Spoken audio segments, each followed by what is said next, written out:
vamos a hablar ahora con Juan Vasco Martínez de la Asociación de Supermercados Unidos, ¿no? Así se llama. Efectivamente, así lo llamamos. Que nuclea los principales supermercados que operan en el país. ¿Cómo estás? Buen día. ¿Qué tal? Buen día, muy bien.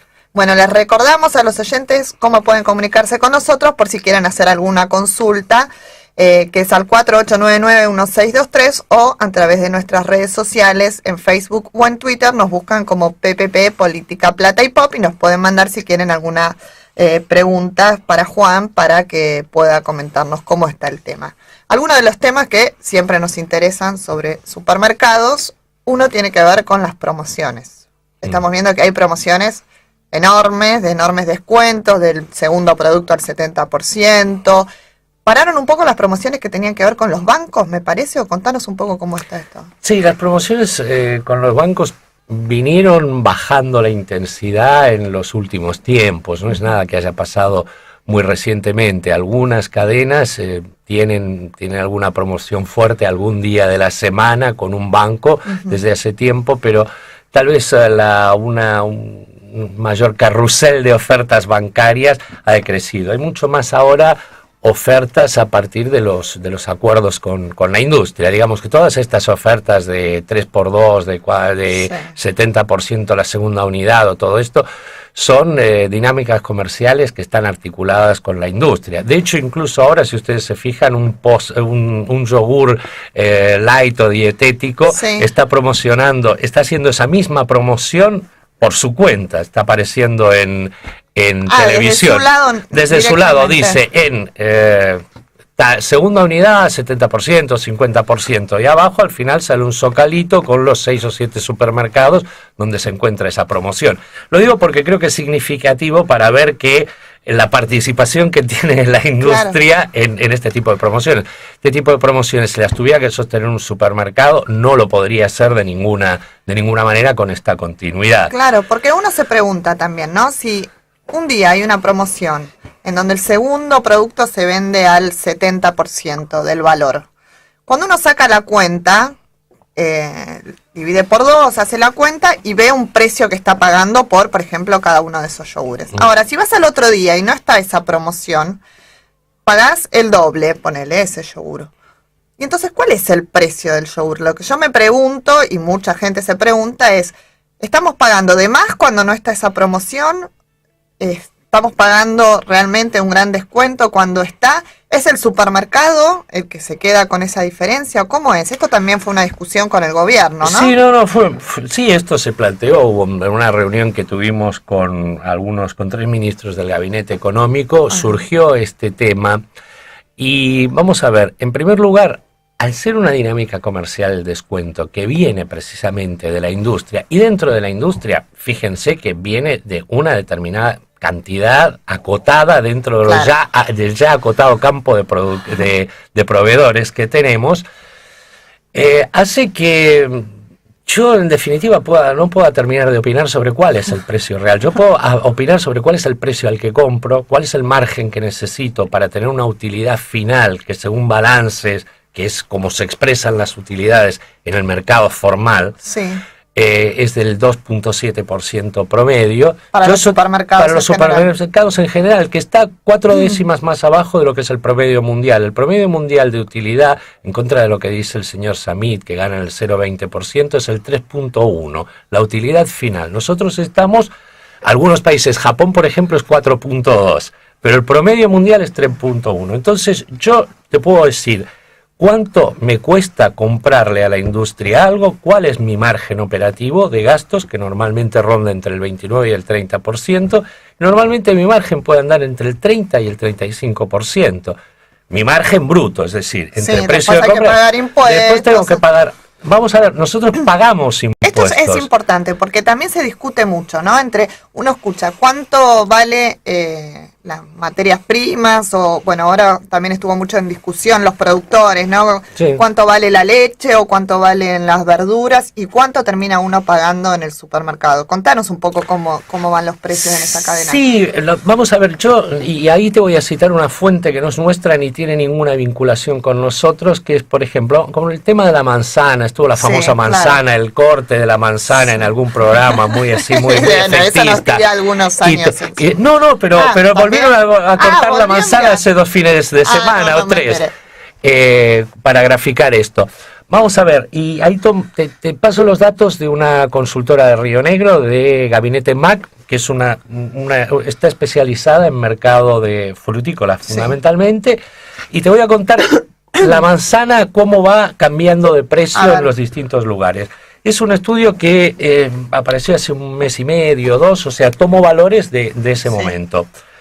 Al chacarero, a pie de chacra, la manzana, el kilo en ese caso, se lo pagan 3 pesos. Sí. ¿Quién se lo compra? ¿Un supermercado? No, se lo compra una empacadora. Sí. La empacadora se ocupa de llevarse la fruta, lavarla, seleccionarla, clasificarla, darle frío en su caso, si lo necesita, y empacarla. La acción de la empacadora supone 13 pesos con 70 arriba de esos 3 pesos del chacarero. Estamos en una manzana que ya no vale 3, vale 16,70.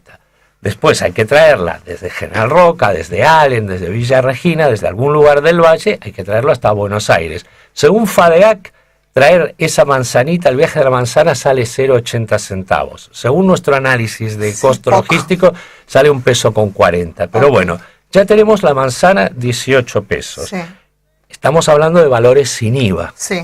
Que quede claro, porque también cuando se hace comparación entre punta de cadena, estamos comparando precios sin IVA con precio final en el punto de venta final con IVA, con lo cual ya tenés un gap. El IVA además se va pagando en todos los pasos de la cadena. Efectivamente, pero la comparación curiosamente se hace precio sin IVA al productor, precio con IVA al consumidor, con lo cual ya tenemos ahí una diferencia. Un 21%, o en el caso de la manzana no sé si eso es el 10,50, pero la mayoría de productos, por ejemplo, la mayoría de lácteos, excepto algunas pocas leches fluidas, es el 21%. Claro, con lo cual es una diferencia grande. Y no solo tenemos esa incidencia, tenemos la incidencia de otros impuestos, porque nosotros pagamos impuesto al cheque, impuesto a las ganancias. El sector supermercadista tiene empleo registrado pleno, y no hay empleo no registrado. Hay una formalidad absoluta, y entonces muchas veces en este tema de las frutas y verduras tenemos que competir con un amplísimo mercado informal. Claro. Si usted se va de un negocio con un papel escrito a lápiz, con la cuenta, muy común me parece, eso significa también que los pasos anteriores de la cadena mantuvieron esa informalidad. Claro. En el mercado de la carne tenemos una estimación de que el 40% del mercado es mercado informal. Es altísimo. Entonces altísimo, y creo que en el de frutas y verduras es mucho mayor. Y en contra, o sea, por una parte, fíjate una cosa, siempre que hablamos de puntas de la cadena de valor, hablamos precio al productor y precio en góndola. Sí. ¿Pero por qué precio en góndola? Se identifica como que los que venden todo son los supermercados. Claro. Y nosotros vamos a ver, a nivel general tenemos un 35% de participación en el mercado de consumo masivo en cuanto a facturación. En unidades tenemos el 39%, números de Nielsen, no son números míos. Eso ya significa una cosa, si yo participo más en unidades que en facturación, es que vendo más barato. Sí. Ese es el primer punto. Pero vamos a estos temas que con la polémica, las fantasiosas declaraciones del presidente de la sociedad. Yo te interrumpí cuando estabas haciendo toda la cadena de la manzana y llegamos a 18 pesos. La pusimos a 18 pesos en Buenos Aires. Sí. La hemos traído a Buenos Aires, a nuestro centro de distribución. Yo de ahí tengo el costo logístico que me supone distribuirlo entre mis X sucursales en Buenos Aires. Y ahí tengo toda la incidencia de lo que es mi costo interno a partir de eso. O sea, yo tengo salarios netos, me pueden representar un 12% de mi venta. Netos, si le añado aportes y contribuciones, estoy en un 17% del costo. Después tengo que pagar la luz, el gas, tengo que pagar el resto de impuestos que me inciden. Tengo una serie de gastos, los alquileres de los locales, que finalmente nos explican un precio en aquel momento de 24 pesos con IVA al público, y evidentemente si usted compara, pero en esa comparación no se ve ni la incidencia del Estado ni la incidencia de otros actores.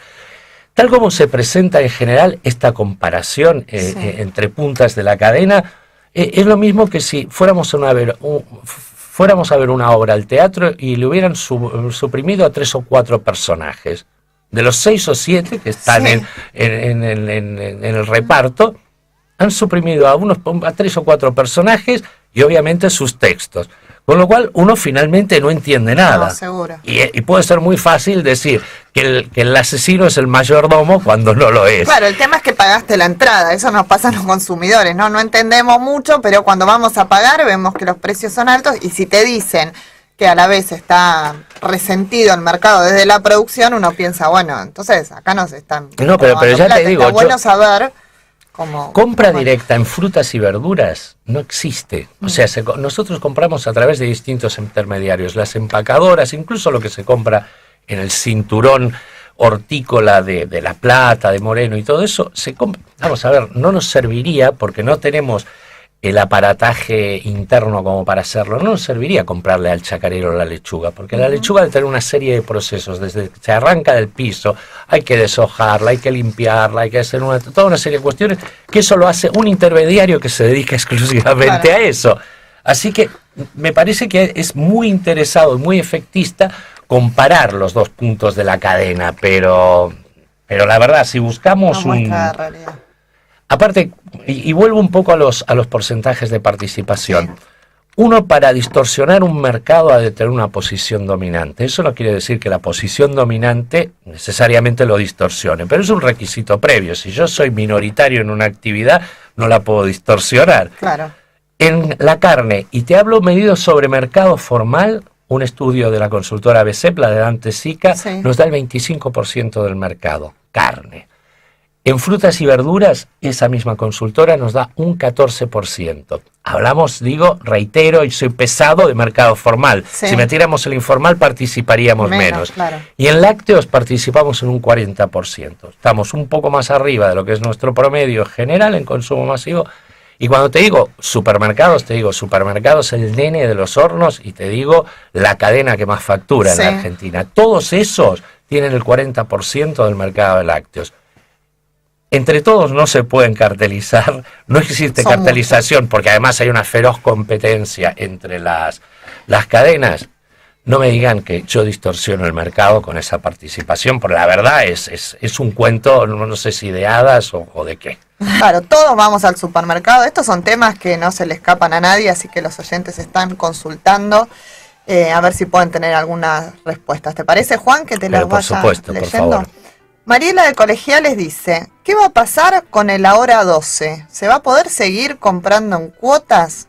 Y también te sumo de paso a precios cuidados, que son como los grandes programas o promociones que hay, ¿no? Mira, sobre el plan Ahora 12 te puedo contar un poco desde afuera, porque nosotros no tenemos participación en esa negociación. Yo sé que están muy avanzadas las negociaciones entre la Secretaría de Comercio y las tarjetas de crédito para renovar el acuerdo que vence el próximo viernes, el próximo sábado, ¿no? El de la próxima semana. En septiembre. El 30 de septiembre, sí. Y por lo que tengo entendido, algunos comentarios de funcionarios de la Secretaría, estaría muy avanzado el arreglo como para que se renueve el plan. No tengo certeza sobre cuántos meses más, pero... Tampoco le corresponde a los supermercados, tampoco nos corresponde. Y incluso tenemos una baja incidencia porque apunta a determinados sectores, no a los productos de consumo masivo. Precios cuidados sí va a seguir. Nosotros renovamos ahora, en estos días, hasta el 6-7 de enero del año próximo. Bien. Y estimamos que, yo lo único que puedo asegurar es que formalmente sigue hasta el 7 de enero del año próximo, pero tal como venimos con la dinámica de renovaciones, creo que no sería descabellado pensar que el gobierno proponga una nueva renovación. ¿Los productos de precio cuidado son representativos? Digo, ¿tienen una ponderación importante en la facturación de los supermercados? Tuvieron mucha más en el gran momento que tuvo la marca Precios Cuidados, que fue el año 2014, pero igual siguen representando un importante. Vamos a ver, en aquel momento se llegó hasta un 10% de la facturación en algunas cadenas, ahora el promedio rondará el 5%, pero me parece que no es desdeñable con los números del consumo masivo que estemos hablando de un 5%, más claro, que por algunas cuestiones se acotó el listado, ¿no? Y hubo algunos cambios. De todas maneras, creo que sigue siendo representativo. En algún momento, Precios Cuidados en la anterior gestión, más que crecer, engordó. Había muchos productos donde, más allá de que ahora está toda la iniciativa de que Precios Cuidados sea más light, digamos, en cuanto a producto más saludable, pero en la anterior gestión se llegó a 700, 600 y pico productos donde había mucho más, una voluntad más de buscar el número y de decir incorporamos 100, que darle un peso. Claro, que tuviera representación para el consumo familiar. Representación para el consumo. Pero bueno, Precios Cuidados fue un programa y creo que sigue siendo interesante y exitoso. Bien. Otra consulta, Luis de Villa Devoto dice que muchas veces que va al supermercado ve que no hay más stock de algunos productos de los que están en oferta. ¿Se puede quejar en ese caso? Sí, de hecho lo prevé la Ley de Defensa del Consumidor, pero también lo que hay que valorar es que en todas las ofertas se expresa el stock disponible. Se advierte que es hasta tantas unidades, hasta tantos kilos. Eso a veces es raro también, porque cuando ves la letra chica hay grandes ofertas y después el stock es 10 unidades. Depende, porque vamos a ver, lo que pasa es que la exigencia legal es expresar el total del stock en la oferta. Entonces, vamos a ver, las ofertas tienen más tracción, el producto suele terminarse antes y no están si uno dice hay 10.000 kilos no hay 10.000 kilos en cada sucursal, claro, son 10.000 kilos en las sucursales que participan, porque además si uno también se fija, ahí no todas las sucursales participan por distintas razones, por ubicación geográfica, por cuestiones de política de la empresa, por formatos de la empresa, por ahí hay promociones que están en los hiper y en los super y en la proximidad de esa misma cadena no están, pero eso está advertido y está advertido en los términos que manda la Ley de Defensa del Consumidor. Claro. En todo caso, bueno, habría que ver la cuestión por ese lado. Claro, pero bueno, Luis, ya que te fijaste y esto pasaba, podés quejarte. De última te darán una explicación. Y... De hecho, se puede quejar en la sucursal donde le dan la explicación, y de hejo también le recuerdo que en todas las sucursales hay un cartel con los números de defensa del consumidor y de las organizaciones de defensa de consumidores y usuarios. Así bien. Que Luisa de Caballito dice que hay veces que quiere comprar, por ejemplo, más de un lácteo para guardar porque suben de precio, pero se encuentra con que tiene muy poco margen con la fecha de vencimiento. ¿Se puede hacer algo o eso es común? Vamos a ver, estábamos antes tratando de dar una explicación a las ofertas. Muchas veces la proximidad del vencimiento de un producto es la razón de que se ponga en oferta, porque es mucho más práctico liquidar el stock que tener que mandarlo a pérdida, claro, finalmente. Sí. Entonces eso hace que tal vez uno no se pueda llevar todo lo que quiera. Vamos a ver, ahí hay también un mito. Por ejemplo, nosotros tenemos con algunos aceites, sí, que está restringida desde hace muchos años, sí, claro, la venta, pero tiene que ver con una cuotificación del mercado, que es muy curiosa, por cierto. Nosotros desde el año 2008-2009 recibimos la misma cantidad de aceite mes a mes, sí, por parte de los proveedores aceiteros, vinculado a un fideicomiso, sí, claro, que ligado también tuvo mucho todas esas cosas.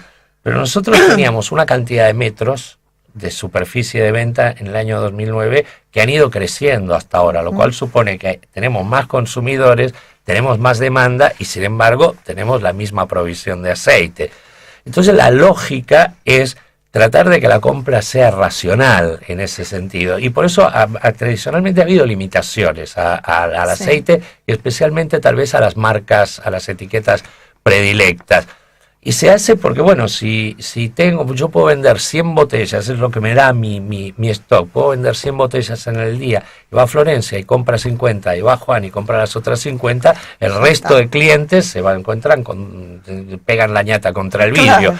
Entonces preferimos que exista la molestia de decir, podés llevar solo una, pero que esa molestia la tengan 100 personas. Claro. En lugar aparte, que esas 100 personas tengan la molestia de decir, no lo tengo. Y ahí estábamos hablando también, le confiamos a los oyentes, de que hay algunos productos que sirven como gancho para ampliar la compra de cada consumidor. Entonces, me imagino, si yo voy al supermercado a comprar aceite y llego y no hay aceite, me voy a otro. En cambio, si hay, puedo comprar aunque sea uno, de paso compro algunos productos más y... ¿no? Efectivamente, porque aparte el mercado, el consumidor argentino tiene bastante tendencia a ser fiel a una marca. Por ahí no tanto a una cadena de supermercados, porque se ha enganchado mucho más en ir siguiendo por ahí la ruta de las ofertas, claro, y de las promociones.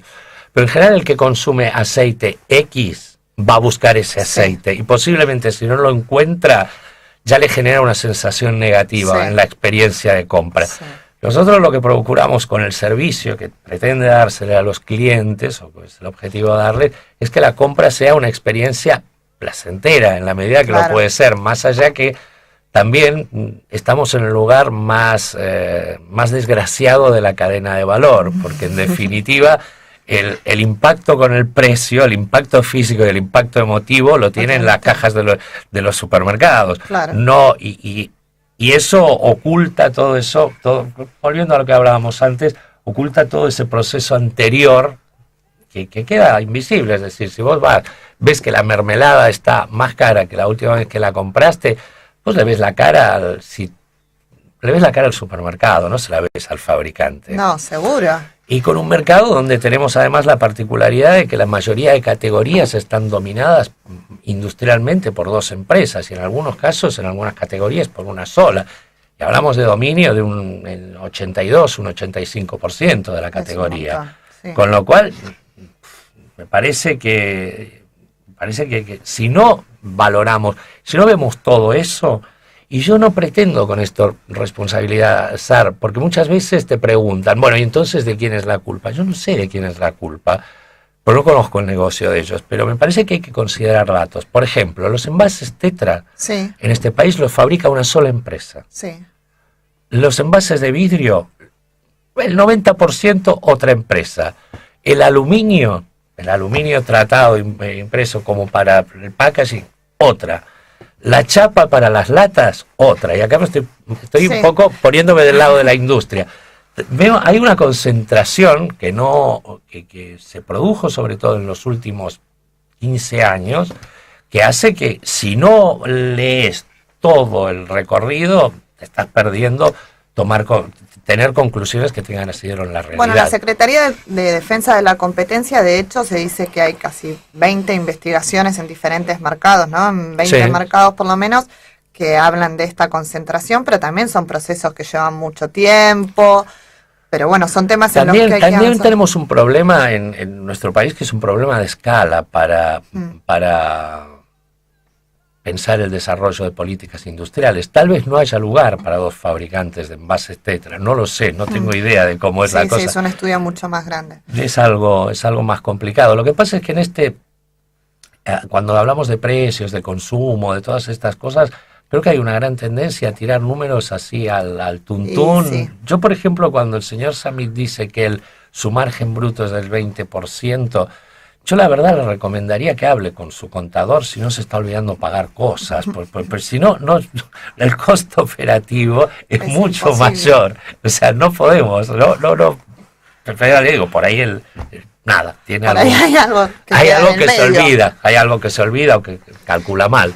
¿Qué pasa con la competencia, ya para terminar, porque nos vamos quedando sin tiempo, entre los grandes supermercados, o sea, las cadenas más conocidas, y los supermercados chinos? Que uno ve a veces, yo como consumidora veo que hay algunos productos que están mucho más baratos en los supermercados chinos, a pesar de que tenés que pagar en efectivo en la mayoría, ¿no? Y hay otras cosas que valen mucho más caras. Pero, por ejemplo, los vinos.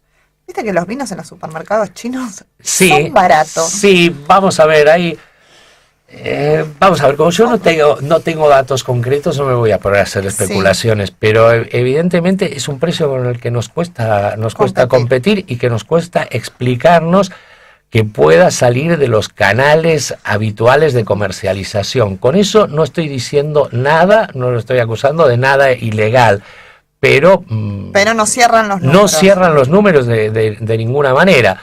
Hay especulaciones, hay quien dice que son el rebote de las promociones que tienen las bodegas con el sector gastronómico y que entonces hay bolseros que juntan toda esa mercadería y se lo venden.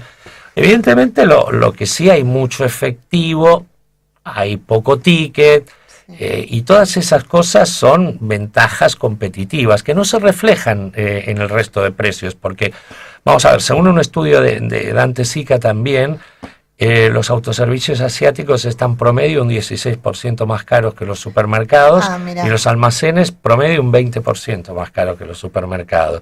Lo que conservaron los asiáticos durante mucho tiempo fue percepción de precio, es decir, la gente consideraba que eran más baratos.